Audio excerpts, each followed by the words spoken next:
Chris Broussard, and we've done a lot of Chris Broussard lately for a reason. The very connected Chris Broussard.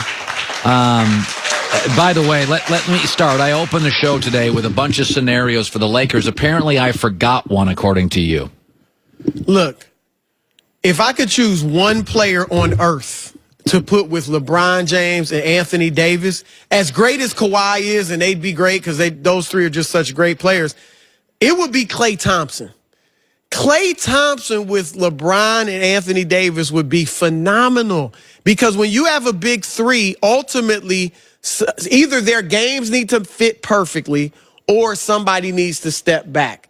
Like Kyrie and LeBron, who step back, Kevin Love. LeBron and D-Wade, who step back, Chris Bosh. These games fit. LeBron could be himself, AD could be himself, and Klay could be himself. He doesn't need to dribble. He can just catch. He's the best catch-and-shoot player in the league. Now, I don't think that's going to happen, but if I'm the Lakers, I'm like, LeBron, get Klay on the phone and ask him, look, you're our number one guy. Would you come? Because I think Klay's going to stay in Golden State. They're going to offer him the max as soon as they can, and he's going to resign.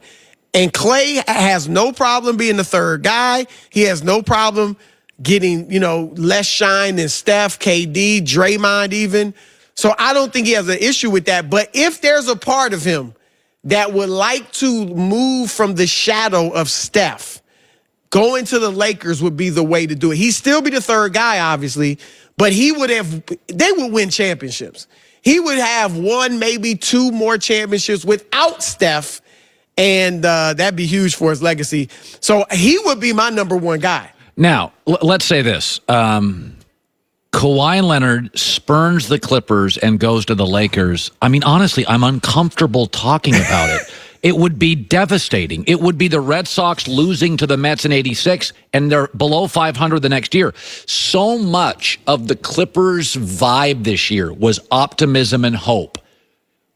Build as far as we can go with this group. What a gut punch. Do you think there's any realistic possibility that Kawhi would choose the Lakers? Yes. Remember, I think I said it on this show a couple weeks ago. I had heard if AD goes to join LeBron, then the Lakers are in serious play for Kawhi. Now, I didn't believe it, and I don't think that will happen, but I certainly think it's a possibility. I don't think Kawhi is going to waste time meeting with teams that he's got no interest in. I still think the pecking order is Clippers 1, Raptors 2, Lakers a somewhat distant third. But the Lakers, I don't know if it's been reported, the Lakers better have LeBron and Anthony Davis in the meeting with Kawhi. All right, you let the business people and Linda Rambis, they don't need to be in there. LeBron and AD, because he has to sit there and Magic gonna make a call. Magic will, if he's not there, he'll make a call. Magic maybe should be there. But it's gonna be a little difficult for Kawhi to say no to all those three guys. Like, look, man, we can do something special. LeBron is definitely with the narrative of, I'm gonna be here for a few more years. Then you and AD still got plenty of time to do your thing in LA. So I think they're a third. But I do think it is something that is a possibility. So I'm a big believer that part of greatness, Tom Brady and LeBron, it's not just talent. I don't think LeBron's the most I don't think he's the greatest pure basketball player of my life. I think his offensive game has at times been heavy and clunky, and he's developed it. He might be the greatest athlete, but not the most he's skilled, a way better version of Westbrook, where his game, he loses confidence in his jumper. He couldn't shoot for years. I think Kobe is just a more athletically, naturally graceful athlete. But Brady and LeBron are very good at canceling out the noise. So this morning, say this out loud. Kevin Durant is running from great players. LeBron, for the third time, is trying to play with more great players. The knock on Kevin Durant, and I think it's a fair one, he is gifted athletically, but a little soft, a little emotional, struggles to block out the noise emotionally. My belief is what creates legends, not just great players, is shoulders up. That's really what separates Brady from a lot of guys with better arms. Tom is into repetition. He's into the process. He cancels out the noise. He's motivated, not beaten down by criticism. This morning, LeBron, recruit, give me more great players. Get me Wiggins out, Kevin Love in, securing myself, not seeking validation. Get me Wade and Bosh. Give me more good players. Right. This morning, Kevin Durant is running from the best group of players in the league. I think the optics this morning, if another star joins LeBron, KD running from talent, seeking validation with the second biggest franchise, and LeBron, this is why LeBron is the king upstairs. Well, there's so much to unpack. I know there is. One, I can say, I'll tell you a story. I did a big story for ESPN, the magazine, on LeBron back when he was with Cleveland the first go-round. And I was told a story by the guy, Frankie Walker, who he lived with in elementary school. Yeah. That the grandfather, Frankie Walker's father, went to pick LeBron up from school one day. I think he was in 7th grade. And the principal of the school came out to meet the grandfather and said about LeBron, he pointed at LeBron and said, this kid, to the grandfather, this kid could be the president of the United States. Like that.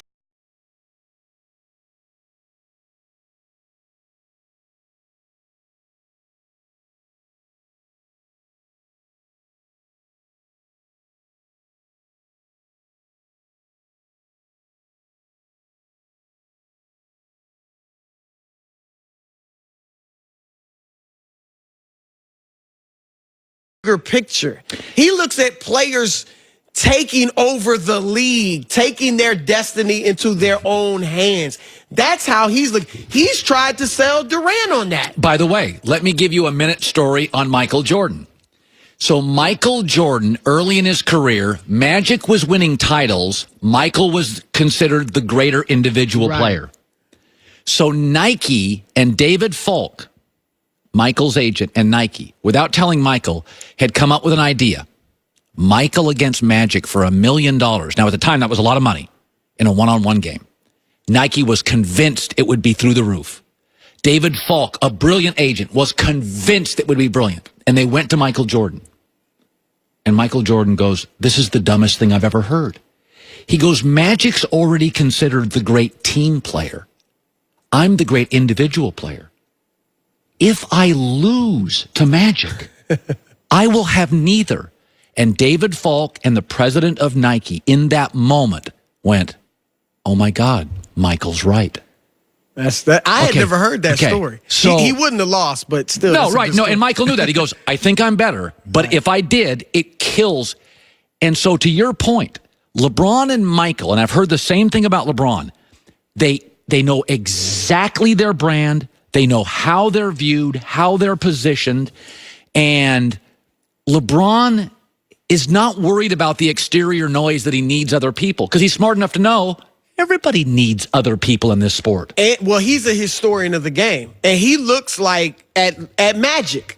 Magic pretty much had the most talented team in the league every year he played, right? I mean, he never won it without Kareem, and Worthy was there, obviously, and Jamal Wilkes. Bird, same thing, great. I mean, Dr. J never won it without Moses. LeBron knows that. So when he went to Miami while everybody was killing it, and it was different because it was player-generated, he knew, look, I'm only doing what the greats have done. They were put in that position. Right. But I'm putting myself in that position. That's the only difference. Let me say this also about LeBron, because I do think it may be more in the past than now. There's been an element of him worrying about or being concerned with what people said about him or thought. He is human. But he was smart enough to know himself. And so he started going, what? 0 Dark 23. After the Dallas series, because I think it was just voices in his head that made him struggle against Dallas. After that series, every postseason, I'm turning off social media. I'm not watching SportsCenter. I'm not paying attention to any of that. I'm in my zone. I'm reading my books. I'm watching my movies. That's it. Kevin Durant has not made that decision. I don't know if it's he doesn't know himself well enough. I don't know if it's he grew up more with social media than LeBron did because of his age. But Kevin Durant needs to go 0 Dark 30. and turn off the social media and all that stuff just like LeBron did. So that's an example to me of knowing yourself better than someone else.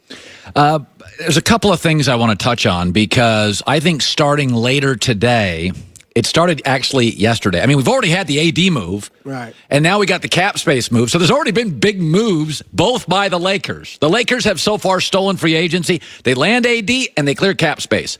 But I think by later today and tomorrow morning, you're going to start hearing things. Things are being negotiated. I want to come back with Chris Broussard. I got a couple questions on, I think, a couple captivating and really smart fits that people aren't talking about enough.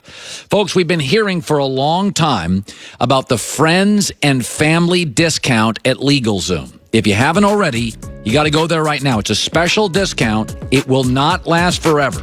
Small business owners, make your accountant happy. Saving on your LLC, your S-Corp, your DBA. Save money wrapping up your last will living trust. Secure that peace of mind knowing your family is going to be covered. LegalZoom's not a law firm, but a nationwide network of independent attorneys that provide advice for your business, your estate plan, and so much more. Take advantage of the friends and family discount only at LegalZoom.com. Save 10%. Make sure, though, you enter the code Colin in the referral box at checkout. This offer not available much longer. Your life is going to meet legal. Get ahead of it. A living will, a living trust, a last will, DBA, S-Corp, LLC, LegalZoom.com, code Colin.